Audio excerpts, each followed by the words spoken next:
بسم اللہ الرحمن الرحیم۔ ذاکرین کی سرگوشیاں۔ اللہم صلی علی محمد و آل محمد۔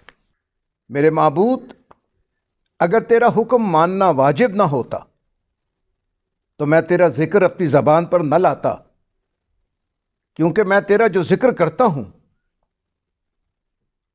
وہ میرے اپنے انداز سے ہے، نہ کہ تیری شان کے مطابق، اور میری کیا بساط کہ میں تیری تقدیس و پاکیزگی کا محل قرار پا سکوں۔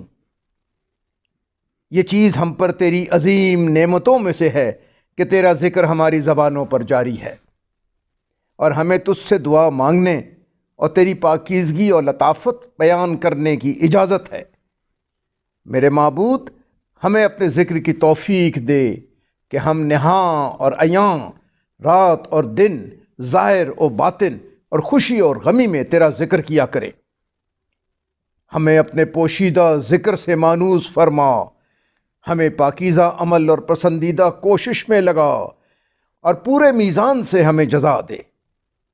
میرا محبت بھرا دل تجھ سے لگاؤ رکھے ہوئے ہو، تیری معرفت میں مختلف قسم کی عقلیں اتفاق رکھتی ہیں، پس دل چین نہیں پکڑتے مگر تیرے ذکر سے، اور تیری ذات پر یقین سے نفس کو سکون ملتا ہے۔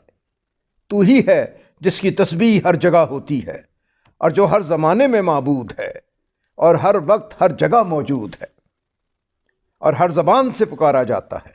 ہر دل میں تیری عظمت قائم ہے۔ میں معافی چاہتا ہوں تجھ سے، تیرے ذکر کے سوا ہر لذت سے، تیری محبت کے سوا ہر راحت سے، تیری قربت کے سوا ہر خوشی سے، اور معافی چاہتا ہوں تجھ سے تیری اطاعت کے سوا ہر کام سے۔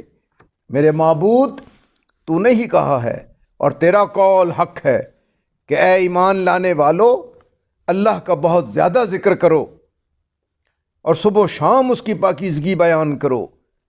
نیز تو نے ہی کہا ہے اور تیرا قول حق ہے، پس تم مجھے یاد کرو، میں بھی تمہیں یاد کروں گا۔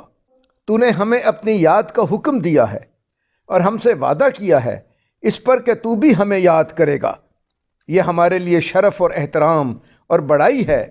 اب ہم تجھے یاد کر رہے ہیں، تو نے حکم دیا ہے، پس تو بھی ہم سے اپنا کیا ہوا وعدہ پورا کر۔ اے یاد کرنے والوں کو یاد کرنے والے، اے سب سے زیادہ رحم کرنے والے۔